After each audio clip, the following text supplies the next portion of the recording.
Hello and welcome to the Gates Cambridge Scholar Series, a conversation with Anna Malaika Tubbs, presented by Cambridge in America as part of a year-long celebration of the 20th anniversary of the Gates Cambridge Scholars Program.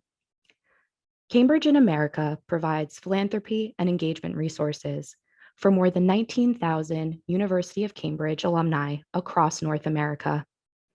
Today, we have over 350 alumni and friends registered for this event, tuning in from around the world. Welcome again to those just joining us.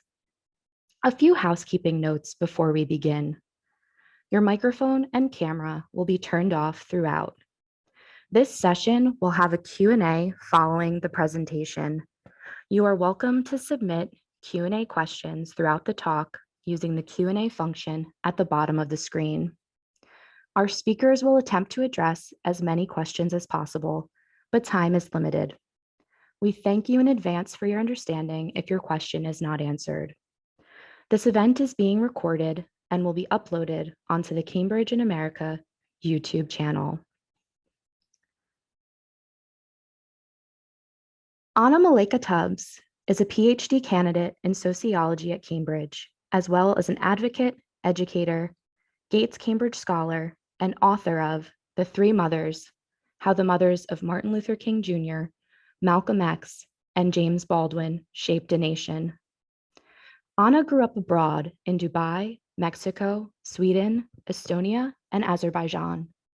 Influenced by her exposure to all kinds of cultures and beliefs, Anna is inspired to bring people together through the celebration of difference.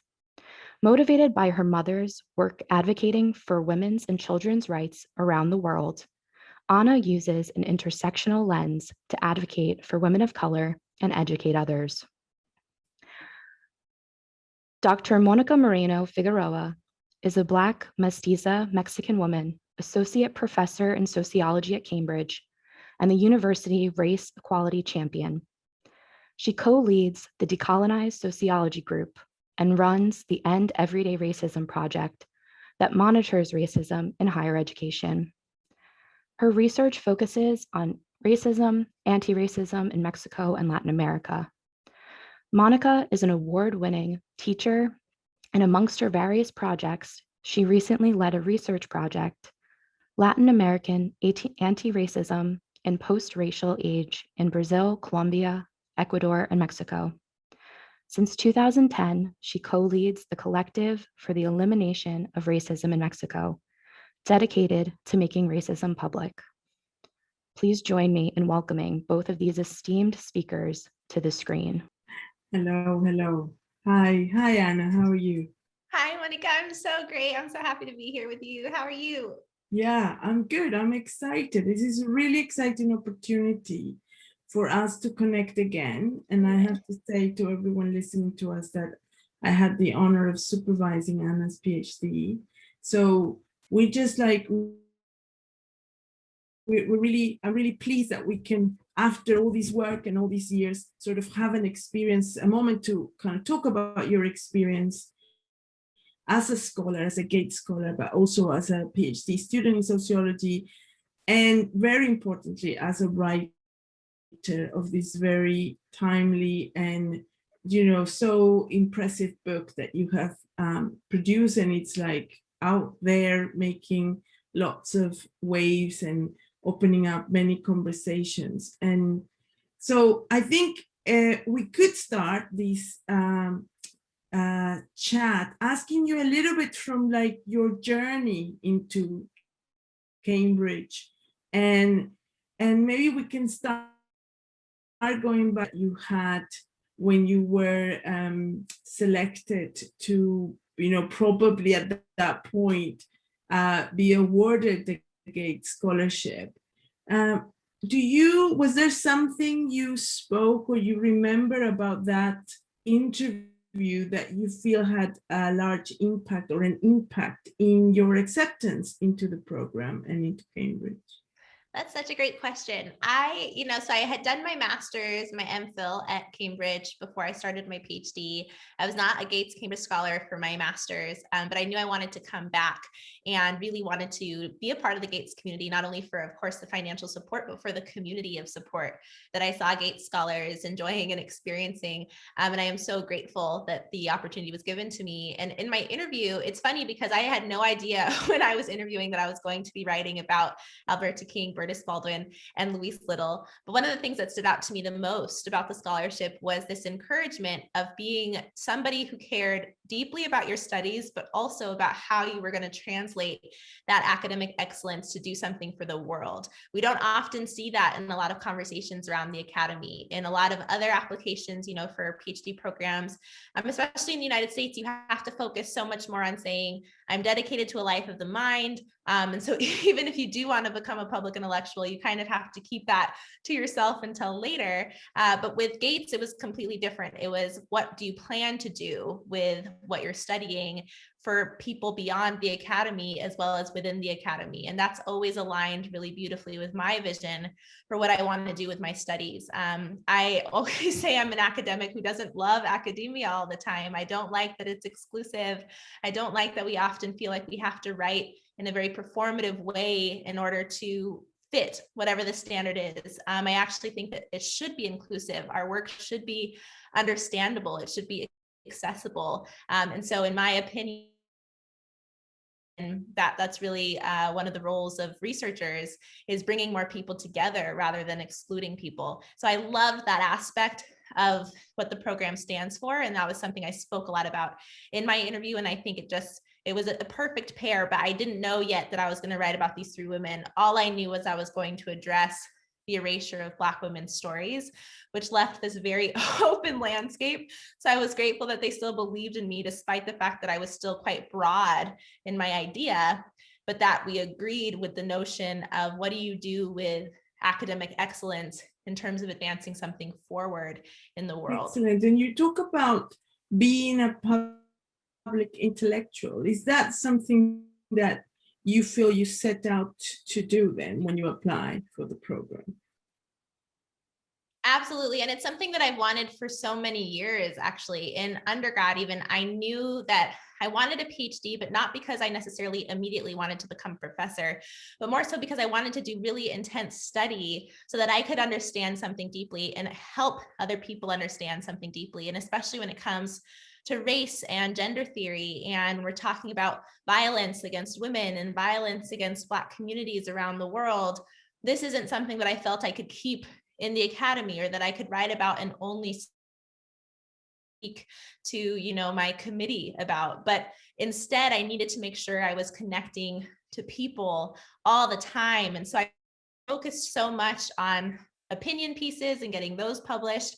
I wanted to present in front of audiences, again, outside of academic conferences. And that's not at all to say that those who are on more traditional academic path are doing anything wrong. It was just, for me, very personally, my calling was much more, I want to talk to audiences. I want to make sure that they feel that they can be a part of a conversation around race and gender theory, that we need it. We clearly need it. We're seeing this around the world, so much confusion and so much discomfort that then leads to very serious problems that, if more of us were willing, I think, to share the amount of time we've spent studying these things, then I think it could be very helpful. And I'm grateful with the book that it's just been so many of these conversations, especially through Zoom, where I've spoken to many more audience members than I could have actually in person, that we are connecting and people are thinking about race and gender and dehumanization in ways that they haven't thought about before.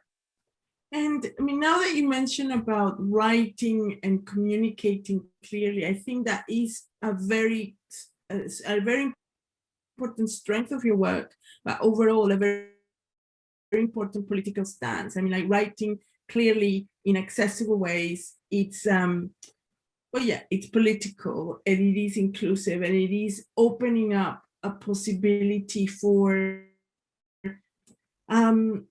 really not only giving back, but also kind of opening up those barriers, between what would be this academic world and, other people. So is this something that was encouraged, you think, through the scholarship or through writing? Or what, since you joined sociology, what difficulties did you find there around writing, and support? I mean, what would you say would be your story within the university? Yeah, I almost want to take a step back, because even in undergrad, as I was writing my thesis, my honors thesis, it was always kind of a complicated relationship that I had with the academy, because yes, I knew what I was talking about. I've always been a good student. I'm a nerd. I'm very proud of that.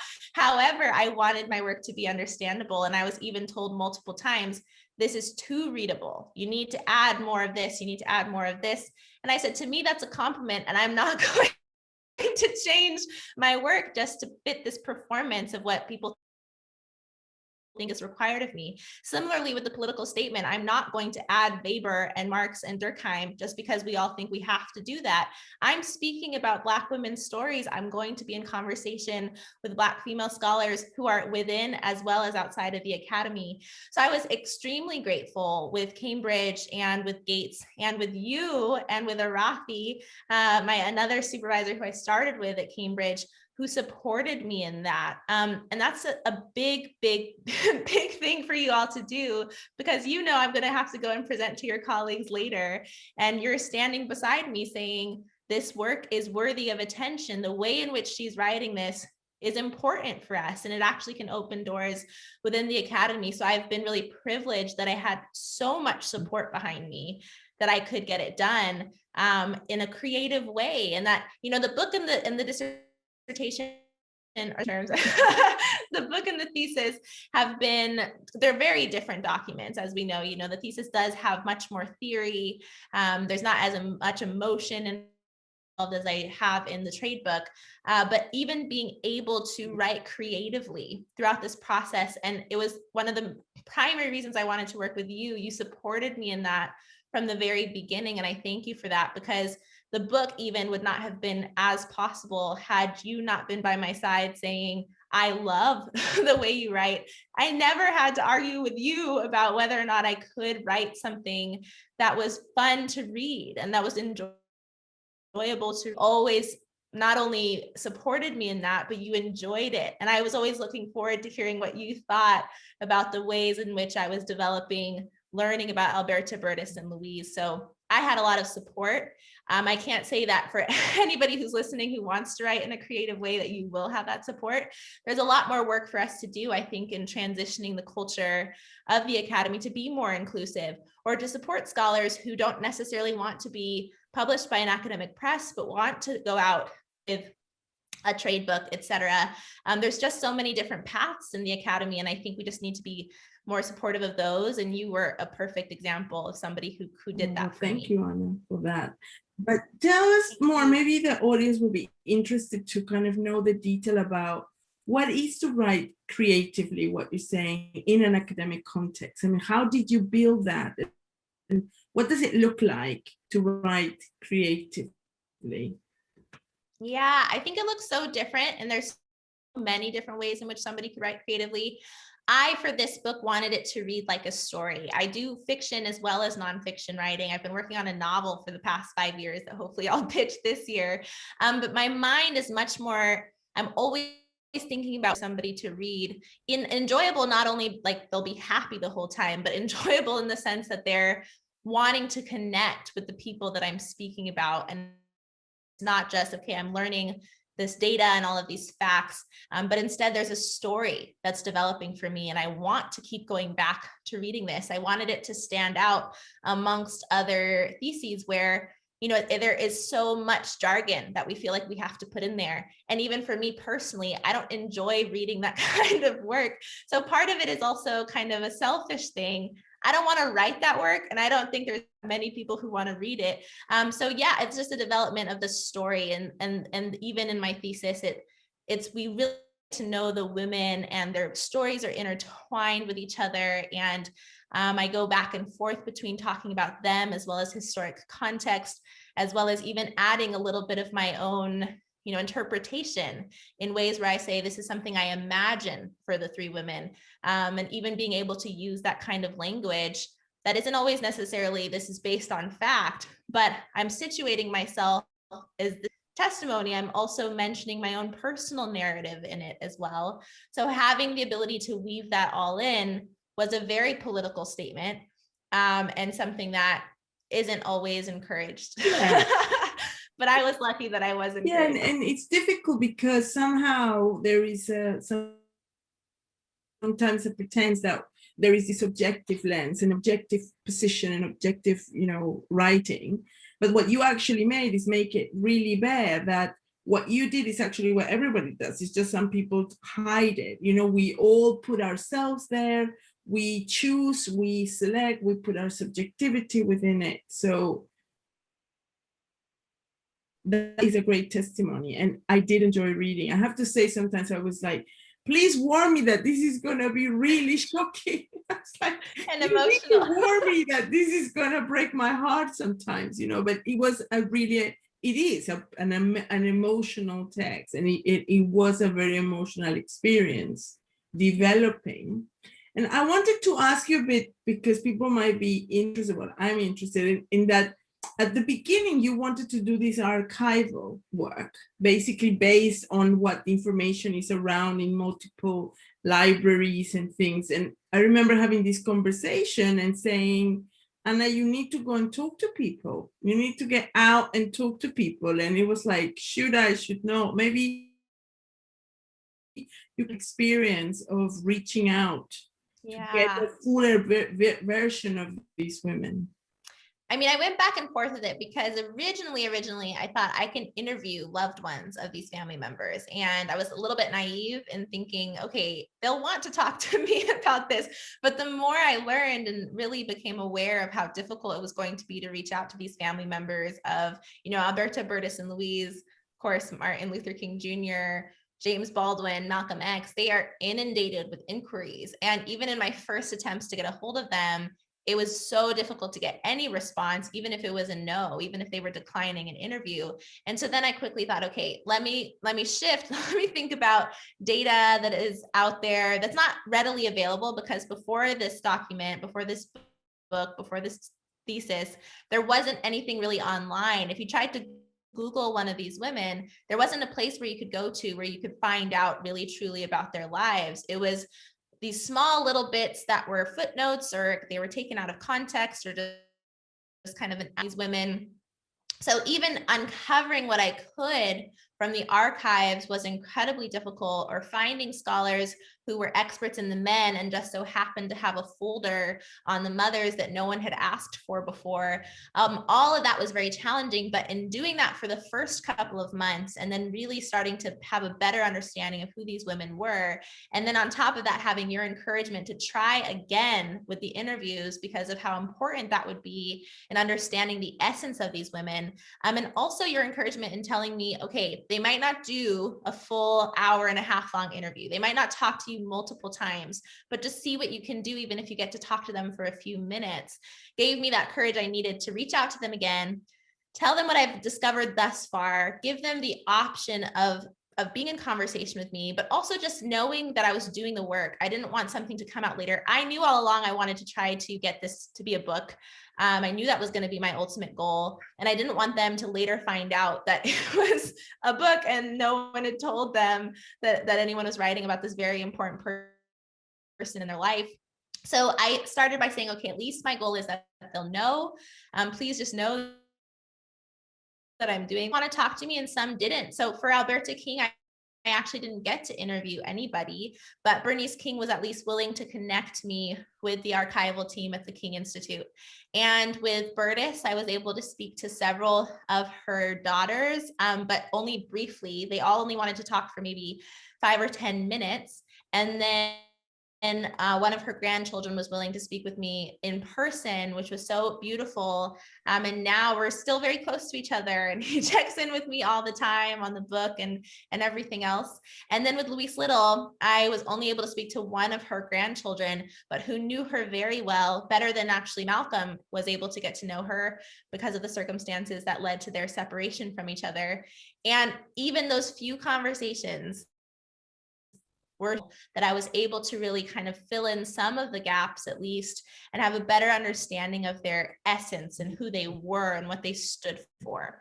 That's such an amazing story. And at the end, I mean, there is a distinction between the thesis and the book. I mean, you wanted the book, you start planning on the book that we can all get hold of now, but the thesis also has other interesting things. So what would you think are the main differences between the thesis and the book? And if there's anything else that you'd like people to know about the overall work, the overall thinking? The thesis and the book, so they're similar because they are both about these three incredible women. They're different in that the thesis is entirely about a sociological concept that I'm trying to develop called motherwit, which is all about Black women's unique knowledges as a result of facing constant dehumanization and people trying to take away our humanity, but the ways in which Black women have claimed our humanity and continuously sought to create life. And that's not only through birthing our children, but through the ways in which we've practiced our activism, our art, our creativity, and how this Black women's knowledge, this mother wit, has been passed down through the bodies and the teachings of Black women. And what that means for our discipline in sociology, what happens when we center Black women's stories and Black women's knowledges, how can that change our research? How can that change our approach? So many of the things that we've talked about thus far, again, a very political statement.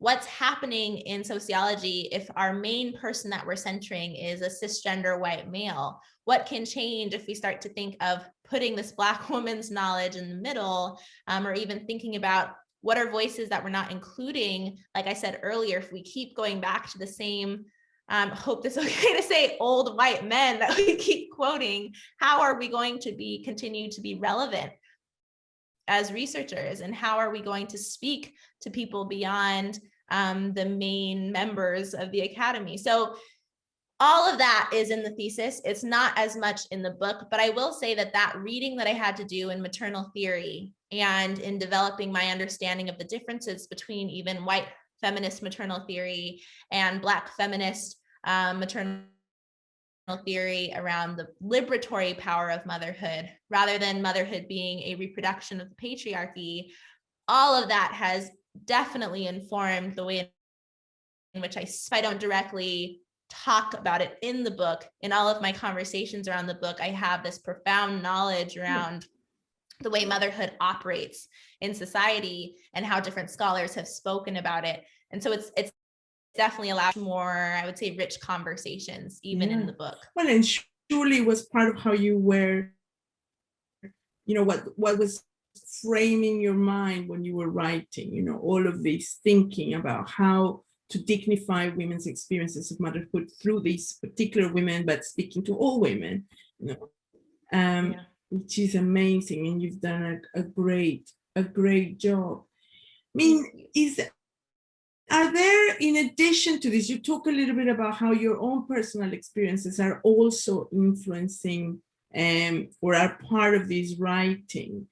Is there anything you'd like to share about what of your own life comes through, what were other motivations and other learnings, other teachings that come through this experience?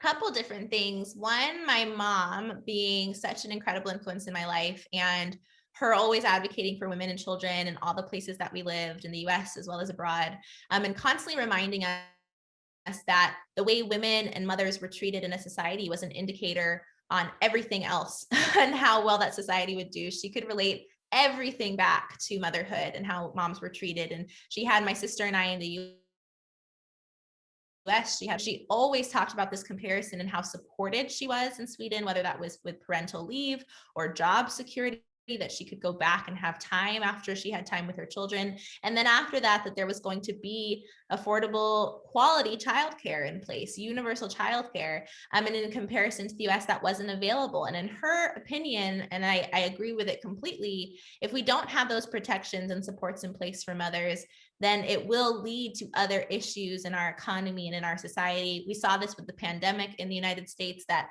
women of color were forced to decide whether they were going to mother or choice that they had to make. If there were more nets in place to catch them, it would have been a different story. So that's a very personal thing that comes up for me, my own beliefs around motherhood universally and how it's treated in the US versus other places. Another personal part of the book, of course, is that while I'm writing it, I became a mom to my son, who's 18 months old now, and I have another child on the way due in August. And so I was always thinking then after that about my relationship as a mother, as well as the fears that are associated with motherhood generally, and very specifically the dangers associated with the Black maternal health crisis. And as somebody who studies this, I was well aware of the fact that, even the CDC quotes that Black women in the United States are up to four times more likely to lose our lives in pregnancy or in childbirth than our white counterparts. For somebody who studies that and then is writing a book about Black motherhood and is also walking through the histories of violence that have been used against Black motherhood, and then is also pregnant with my firstborn, it became very personal, and I knew I needed to be vulnerable. That's something that in the book I'm able to do more so than in the thesis. I was very vulnerable with sharing my feelings. I still related so closely to the fears that Alberta, Bertus, and Louise were facing, because I think that also allows my reader to feel that they can be vulnerable with me. And again, in conversations on this virtual book tour, I've loved the way people have responded and said, that touched me, and here's my story as well. Here's something that I experienced. And I think that's what it's all about, being able to learn about each other while learning about these three incredible women. Now that we just passed the 10th of May, well, the May Mother's Day, 2 days ago. Yeah. It's quite interesting. I've been looking at the debate about, is it a celebration or is it a moment to think about the conditions and the rights and the crisis that you just mentioned? I mean, it is it's a great timing for us to be talking about this, about your book, your personal experiences, you being pregnant right now. And is there any, what would be your thinking around this celebration and complication around, the status of motherhood in that sense? There's so much to say about that, and it's such a good question. In this book, I feel that I am seeing motherhood very differently, and I'm presenting something that, again, is maybe better known in Black feminist theory, but not something that we generally talk about in, kind of public discourse, where Black feminist scholars see motherhood as almost this opportunity for the world to begin again, and passing on liberatory ways of thinking and transformational knowledge through our children. And there's this view of Black motherhood as being very powerful and influential, while also acknowledging the ways in which others move that and have caused deep grief for Black mothers and the dehumanization that has been very real. And so I have this really unique perspective on motherhood, where I see my role as being very important. I see my role as being very influential. I don't accept that I might be treated as a second-class citizen. I don't believe that I should be congratulated the more selfless I become in my own life, or the more I deny my own needs as a mother. But that really is what so many people think motherhood should be. And I recently put about this, where I say, just focus on Sunday, see how many people thank moms for putting their own needs behind everybody else's, almost acting as if they themselves are not human beings with their own feelings and their own desires, that so many women feel as soon as their child is born, that their needs no longer matter. And I mean, as soon as that child is born, all eyes shift to that child, which, okay, sure, we might think that's a natural reaction for us to have, but in reality, that really shouldn't be the case. The person who is then in charge of supporting that child should also still have all of the supports that she needs to do this job and to do it well. And it shouldn't all fall on her shoulders, but instead that this is a community effort. We're coming around this woman as well as the child. And I believe this is true beyond biological motherhood, with non-biological motherhood, as well as those that are doing what Patricia Hill Collins coins as mother work. This is caretaking work. If we can focus on those that have been trained to be the caretakers and have, again, this is sociology, I'm not saying it's natural to have this division between mothers and between women and men, but this is what we've been socialized to do. We've been socialized to say that we are the ones that care for other groups. We are not the individual thinkers. We're the ones that nourish. We are the ones that educate.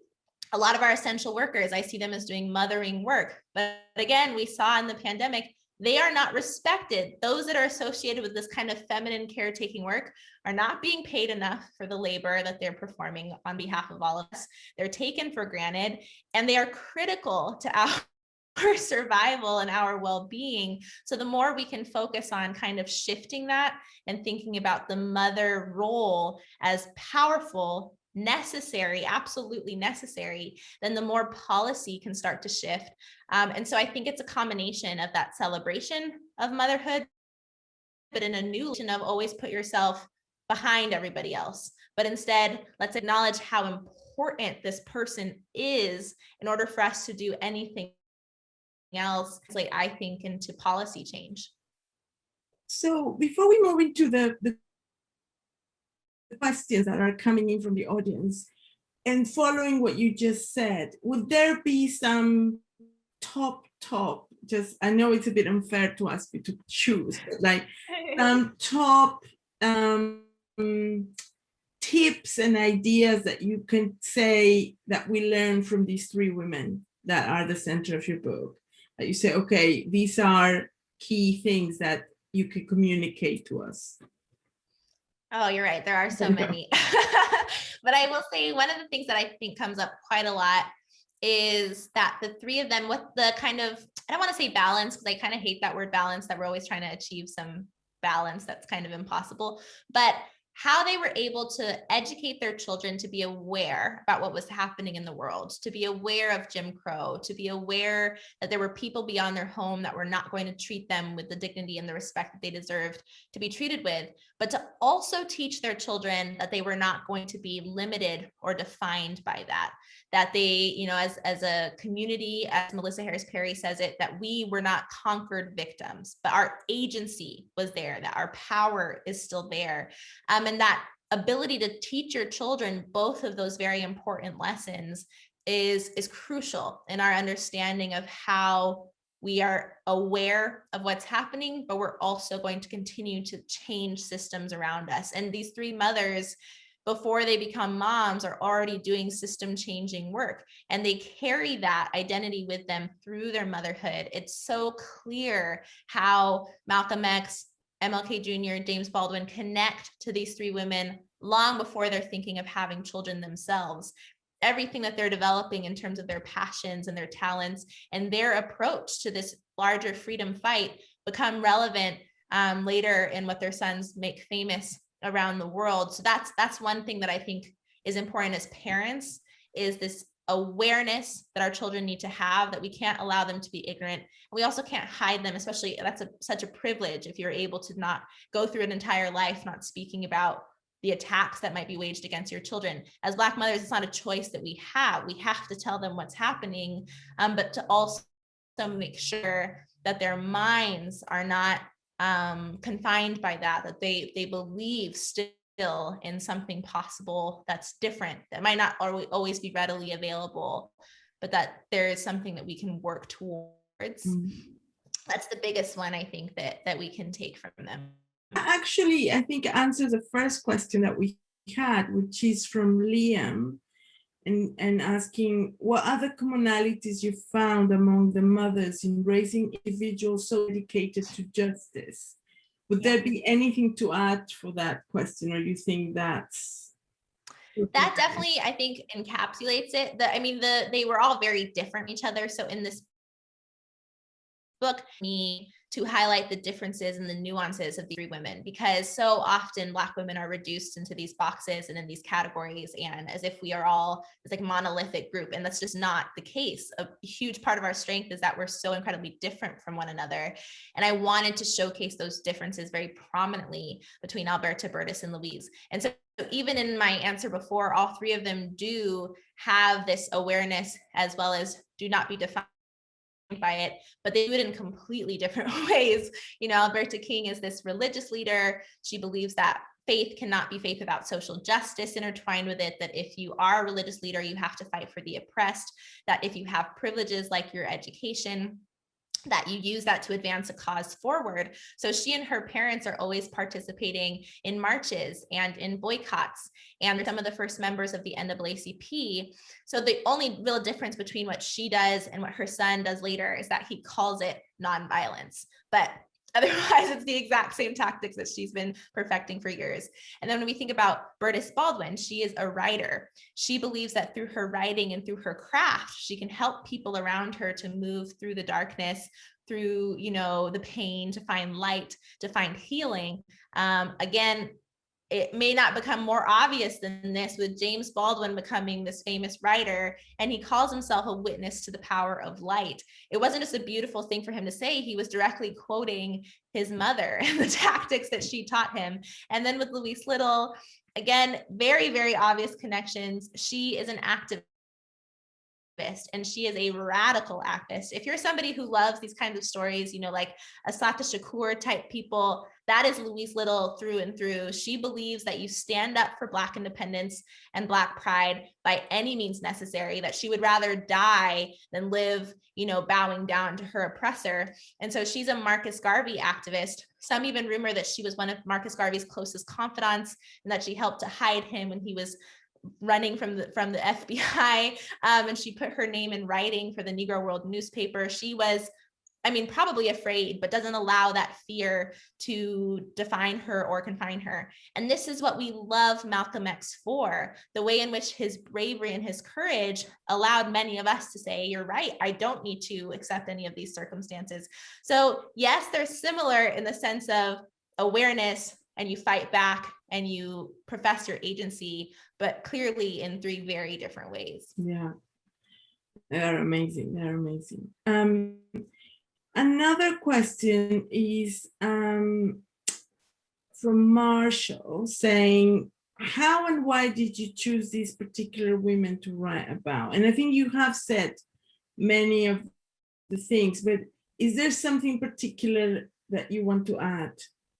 Yeah, it was a hard decision because, as I said before, when I started when I was doing my interview for Gates, all I knew was I wanted to write about fighting the erasure of Black women's stories. I was really inspired by Hidden Figures, Margot Lee Shetterly's book that went on to become this film, and the way in which she introduced us to people who we should have always known, and how clear it was that they were erased intentionally. It wasn't like someone said, oops, we forgot to mention that it was Black women behind this all along, but instead it was clear that someone had actually erased them and kind of hid them under the rug because it didn't fit a patriarchal notion of who the leaders were and in our society, et cetera, or who the heroes of the story should be. And so that's all I knew at first. So I had to make a lot of decisions to get to these three women. I decided I was going to do something around the civil rights movement because we come back to it in policy all the time, and we're going to continue to do so moving forward. We're always thinking about what we're doing right now and how it compares to the vision that our civil rights, but we talk about it from such a male perspective that I wanted to do something where somebody thought, oh, okay, we're going to keep learning about these leaders that we love so much, but then it's kind of a trick because it's like, actually, this is still a woman's story. Got you got excited to read more about these men. And now I'm going to tell you, you really didn't know these men as well as you thought you did because you didn't know the love that surrounded them, the generations of effort that were poured into them. And then I also wanted to definitely make some kind of claim around motherhood because it's so unrecognized and so uncelebrated and not given that credit that it deserves. I chose these three after researching several mothers of civil rights leaders because they were all born within 6 years of each other. And their famous sons were all born within 5 years of each other. When I found that, I just knew it had to be the three of them because I could speak about what was going on in the United States and even in the world in this 10-year, each chapter is a decade of their lives. And we're now walking through history with them as our guides, and we're seeing it through their eyes and through their perspective. And I could bring these three very distinct stories together in time. And those intersections are just so powerful and really beautiful. And even moments where, there's a Marcus parade. So we're talking about Louise and her identity. I'm sorry, someone just walked by, I'm waving at them. And then we also find out that this Marcus Garvey parade walks right past the hospital where Bertus is giving birth to James Baldwin. So those moments are just so powerful because the mothers actually never knew each other, but they actually are intersecting with each other as a result of time. And that is a beautiful coincidence. Very good choosing strategy. Someone is asking about the Gates program, going back to that. What unique aspects of the program and the Cambridge learning experience aided your work, would you say? Definitely the encouragement from the beginning of I knew I could have a project that was going to be something that mattered beyond the academy. That was crucial. And I can't say it enough. I know I've already said that, but I found not only a scholarship that backed me in that, but two incredible women of color as supervisors who said, we are going to have your back. We are behind you. And even multiple times we had this conversation, Monica, where we're like, I don't know if that person's going to be the right person for your committee because they might not get what we're trying to do here. So it's crucial to be able to find a team of people who there are so few of us, women of color in the academy. So to have the support of the Gates program behind me was something that I can't take on top of, the fact that I was challenged. I was also a Gates scholar. So I could, I could call on the Gates family and say, I'm having some issues getting this through. And there was help and there was support behind me in saying, we believe in this scholar. We believe what she's important work for the world. So yeah, I can't thank the Gates program enough for that kind of support. And also, even I should say, I switched departments entirely. I originally started in the education department. And we realized that my project has made a lot more sense as I developed it more in the sociology department. So on top of Monica already having so many students who wanted to work with her, she was willing to say, sure, I'll take another student with this very unique project. And on top of that, Gates was behind me and saying, if you need to switch to a different department so that you can do your best work, then we'll be behind you in that. And I think actually it made the process even faster to be able to switch and still finish my PhD in 3.5 years while also going on a 6-month maternity leave. So it just gave me all of the backing. But also that I because needed. you were an amazing academic scholar, writer, and you had a full draft before you went on maternity leave. That's true. So that was very, very impressive. That helped. So Tom is asking that women who work and are also mothers seems to be this notion of doing it all or having it all, even with a male partner on the scene. So what still needs to happen, or what needs to happen to change this dynamic or this expectation? Do you have any thoughts on that? I have so many thoughts on that. I don't even know how to keep that one succinct because there's so much work to do. And it depends on the country and place. So it really does depend on where you are. One of the reasons I was able to have a 6-month maternity leave was because I was doing a program in the UK and I was supported with Gates in doing that. That's not something that's afforded in the United States. It was very foreign for so many of my friends here that I could take 6 months off of my work. And so that's something that needs to change. Parental leave.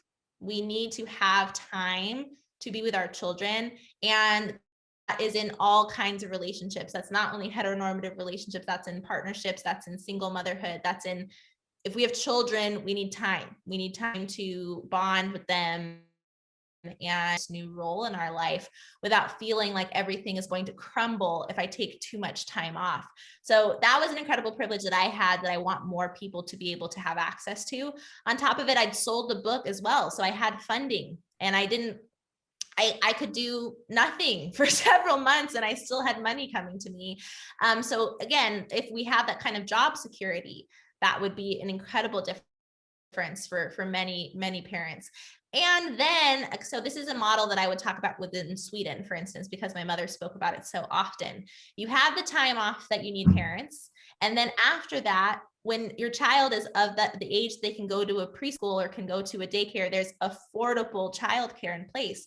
In the US, that is not the standard. It's more so if you have certain privileges or you have certain connections, might be able to get your child into a daycare or into a good preschool where you won't be worried the whole time about what might be happening to them. But then on top of it, it's incredibly expensive. Childcare in the United States is at least $20,000 a year. So there's only so many people who can even afford it. That is absolutely wild, and it's incredibly inhumane. So you think about this child who, one, now is born. We're not sure how long their parent is going to have with them before they have to go back to work. And then this child, then we don't know whether or not they're going to be able to have the same opportunities for care or for education as everybody else. So there's a lot more I could say. Even in terms of protections, against domestic violence or mental health, accessibility to therapists, and actually all of this comes up in the book. So the conclusion, actually, that concluding chapter, if you don't want to read anything else, but for this answer alone, it's entirely, I call it my Black feminist manifesto for the world, based off of understanding Alberta, Bertus, and Louise, and how we translate their experiences now to centering them into our policy discussions today. So there's a very interesting question from David about the fathers, Martin, Malcolm, and James fathers. Yeah. The influence that they had on their sons. Maybe do you have information about that? Could you compare sort of contrast with the mothers? Were the fathers as also involved in activism, in social justice, or any like a brief answer? I don't know how brief you can. I know, and I'm not a brief person, as we all know. I can talk. The father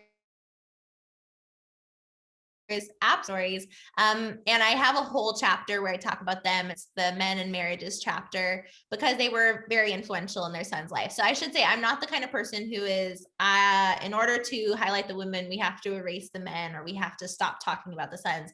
I think there's space for us to talk about everybody. But if you're a fan of any of these three men, you probably already kind of knew a little bit about the fathers, because they are mentioned a lot more. There's this very, binary notion in our general discourse where we think sons are influenced by their fathers. And so we're always looking for the father's story. And so mostly in books that have been written about these men, there are a lot of facts about the dads, actually. So I will just kind of give a few summaries. With Malcolm X, his father was also an activist. He and Louise Little met at a Marcus Garvey organizing meeting. And because they were both so courageous and so, again, radical in their approach, Marcus Garvey noticed them. And the fact that they were willing to travel together, they were sent very strategically to places in the Midwest. I should say, actually, also, I'll take a couple of steps back. All three of the men were born in the Deep South, the fathers, and they all witnessed lynchings. They all witnessed violence firsthand, and they leave their hometowns seeking something better for themselves. And they want to create change. All three of them are also ministers, which might seem like a really interesting coincidence, but actually in context, it was very normal for many Black men to seek ministry, because this was a society within a society. The church is another nation within a nation, where Black church is the first place, or the only place, where Black people can come together and organize together, and where they can meet each other's needs, and where they can, practice skills of oration, etc. So it's not necessarily this, like, it would be weird today if we were talking about three characters and all three of the men were ministers. It's not that much of a surprise, but it does, of course, play a role in their activism. I should say as well, all three are less educated than the women who they marry. The women in these three cases, this is a really interesting fact, all have much more access to education. So in Alberta King's case, it's because of her family that Reverend Martin Luther King Sr. can even become a reverend, can go to college. When he met her, he was considered illiterate, and she already had a college degree. So she helps to get him into Morehouse, and she tutors him through his college education. But their marriage is so filled with love and so much support. The two of them, you see like probably the happiest example of a marriage between them. And of course he has influence on his son, but like he couldn't have even become a reverend without his wife. So that's important to note. And then going to James Baldwin's stepfather, we don't know a lot about his biological father, but because of how abusive his stepfather was, quite a lot. So we know a lot more about David Baldwin than most people knew about Burtis, which is interesting. So even if the fathers were good fathers or bad fathers, we spoke about the fathers a lot more and in the moms. So he also is a preacher, but he's very abusive, like I said, and he develops a pretty terrible mental illness that he even doesn't understand, and feels very, very scorned, which makes sense by white supremacy in the US, but it leaves him feeling very hopeless. And so he just becomes angry and is constantly just passing that anger and tension to everybody around him. And yeah, is there anything else I can say about Earl Little? Unfortunately, Earl Little tragically is murdered by a white supremacist group in the Midwest. And this is what then leads later to Louise. She's 30 years old. She's raising 8 children on her own. Her husband has been taken from her. And then she is told that she is imagining being discriminated against by a white male doctor who comes in to diagnose her. And she's taken away from her children for 25 years of her life and put in an institution against her will. And this is why Malcolm is then put in the foster care system. So there's a lot about the partnerships. The book honestly wouldn't have made sense had the men been excluded from it. And it's just now interesting because we better understand also the fathers by the partners that they join their lives with. So one final question from Nanda, who says, how did the mothers differ in ideology, or what, in your opinion, shaped their sons' revolutionary spirits? I mean, you mentioned a little bit about the awareness and that, but is there any differences that you could say, not just similarities? Yeah, I do think it goes back to the difference in their approach to what it means to fight for yourself and to join something larger than yourself. And all 3 of them use very different tactics in doing that. I'd say that Alberta's is much more tied with her Christian faith.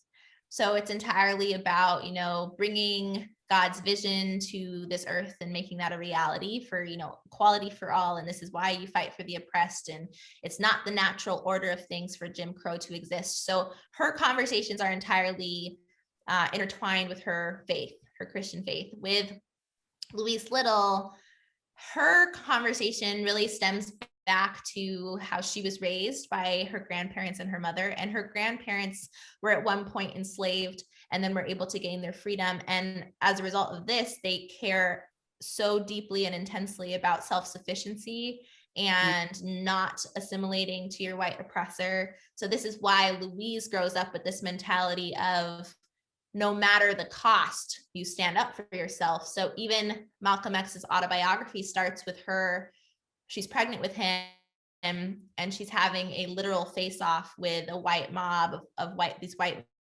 men who have come to threaten her, and they're looking for her husband. And she, even knowing that she could have been killed that night, just says, I'm not afraid of you. He's not here. And she just goes back into her house. She knows what could happen to her. She knows that she could be killed. She knows her children could be killed without any consequence for these perpetrators of violence. But she, in her mind, believes, I will always stand up for myself, even if it means I'm risking my life. That's kind of probably a different approach than, let's say, Burtis, who her belief is the only thing she can control is her love for the people around her. So she focuses all of her attention on her children and loving them and making sure that they understand that they are human beings who deserve dignity and respect, based off of the way their mother loves them, so that no matter where they are in the world, they remember the way she looks at them, the way she believes in them. And she hopes that that love and her embracing of them is enough for them to survive and fight for themselves. So very different. It's very different, but you almost might want to just put them all together and just make this. Yeah, you could find some kind of balance. Source of wisdom and energy and a radical vision of what society should be or could be, and they're setting an amazing example. Yeah.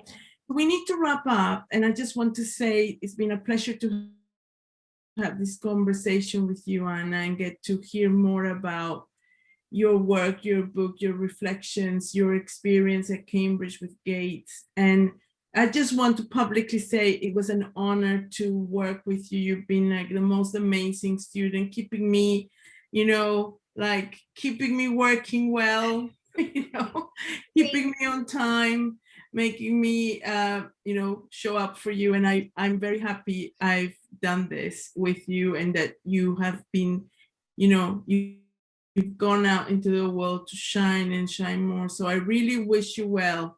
Thank to you, become Monica. even more of a public intellectual, that you're already at a public intellectual, but to keep developing that, and that your novel comes out soon. We'll be looking forward to reading that. Thank you as well, and everything else that you will do. Thank you, Monica. I can't thank you enough for all of your support over the years. I'm so honored to have been one of your students. It's a pleasure. It's a pleasure.